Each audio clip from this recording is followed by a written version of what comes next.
Halo teman-teman, perkenalkan nama saya Romario Arik. Saya adalah mahasiswa Fakultas Hukum Universitas Atmajaya Makassar angkatan 2017. Di kesempatan kali ini saya akan melaksanakan tugas KKN mandiri saya.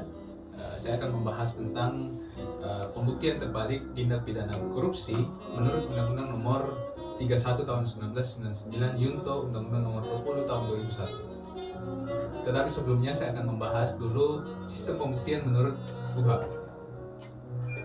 Berdasarkan ketentuan dalam pasal 183 KUHP yang berbunyi, hakim tidak boleh menjatuhkan pidana kepada seseorang kecuali apabila dengan sekurang-kurangnya dua alat bukti yang sah yang memperoleh keyakinan bahwa suatu tindak pidana benar-benar terjadi dan bahwa terdakwa yang bersalah melakukannya.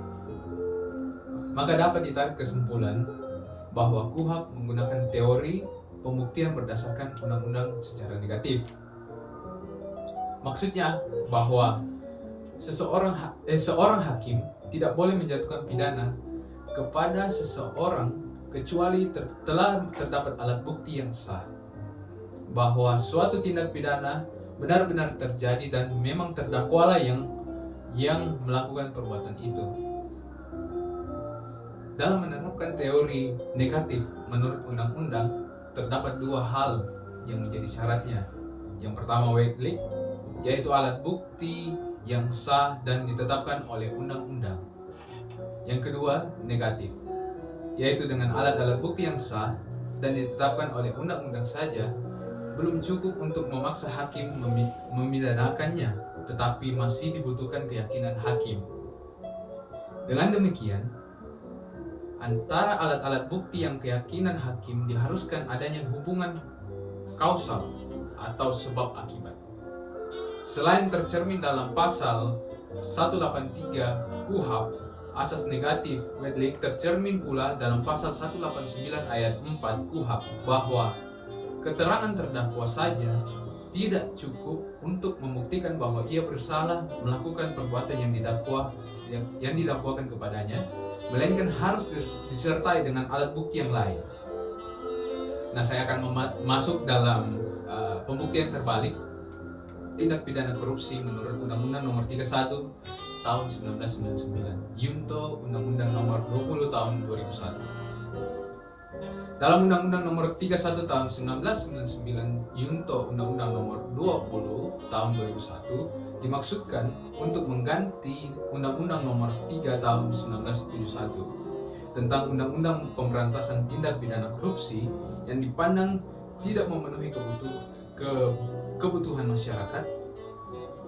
Hal demikian bermaksud untuk mengantisipasi perkembangan masyarakat yang makin kompleks dan diharapkan bisa memberantas lebih efektif segala bentuk delik korupsi yang makin canggih yang merugikan keuangan negara, perekonomian negara, serta kepentingan masyarakat.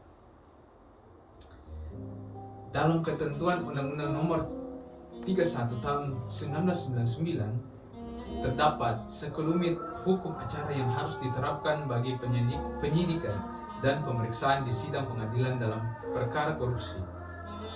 Pemeriksaan delik korupsi harus memperoleh prioritas yang tinggi, dalam arti bahwa persidangannya harus didahulukan dari perkara-perkara yang lain.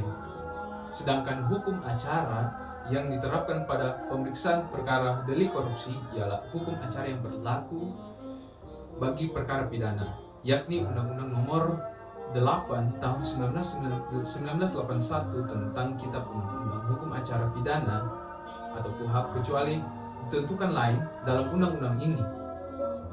Dalam pasal 26 Undang-Undang Nomor 31 Tahun 1999. Pada ketentuan pasal 26 Undang-Undang Nomor 31 Tahun 1999 menjelaskan bahwa penyidikan, penuntutan, dan pemeriksaan di sidang pengadilan terhadap tindak pidana korupsi dilakukan hukum acara yang berlaku, kecuali ditentukan lain dalam undang-undang ini.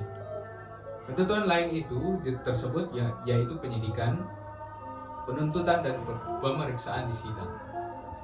Di sidang pengadilan diatur khusus oleh Undang-Undang Nomor 31 Tahun 1999. mulai dari pasal 25 sampai dengan pasal 40, di mana ketentuan tersebut merupakan penambahan-penambahan yang tidak diatur di dalam Undang-Undang Nomor 8 tahun 1981 dan merupakan pembuktian terbalik, yaitu yang tercantum dalam pasal 37 yang berbunyi, terdakwa mempunyai hak untuk membuktikan bahwa ia tidak melakukan tindak pidana korupsi. Yang kedua, dalam hal terdakwa dapat membuktikan bahwa ia tidak melakukan tindak pidana korupsi, maka keterangan tersebut dipergunakan sebagai hal yang menguntungkan baginya. Yang ketiga, terdakwa wajib memberikan keterangan tentang seluruh harta bendanya dan harta benda istri atau suami, anak, dan harta benda setiap orang atau korporasi yang diduga mempunyai hubungan dengan perkara yang bersangkutan. Yang keempat, dalam hal terdakwa tidak dapat membuktikan tentang kekayaan yang tidak seimbang dengan penghasilannya atau sumber penambahan kekayaannya, maka keluarga tersebut dapat digunakan untuk memperkuat alat bukti yang sudah ada bahwa terdakwa telah melakukan tindak pidana korupsi. Dan yang terakhir, dalam keadaan sebagaimana dimaksudkan dalam ayat 1 dan ayat 2, ayat 3 dan ayat 4, penuntut umum tetap berkewajiban untuk membuktikan dakwaannya. Sekian dari saya, lebih kurangnya mohon dimaafkan. Terima kasih dan sampai jumpa.